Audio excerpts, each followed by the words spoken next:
Hello everyone, this is Angel Zhou. Thank you for watching our video. We are very glad to introduce you our bamboo toothbrush drilling machine.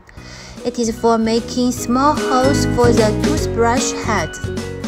This machine is very easy to use and maintain. It is with multiple functions for different designs of the drilling holes. Our equipment is mainly used for high-quality bamboo toothbrush production.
Okay, for this hole drilling machine, we have a single mode and double.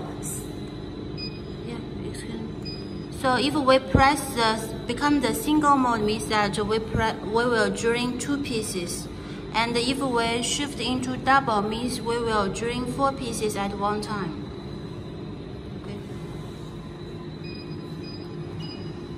Okay.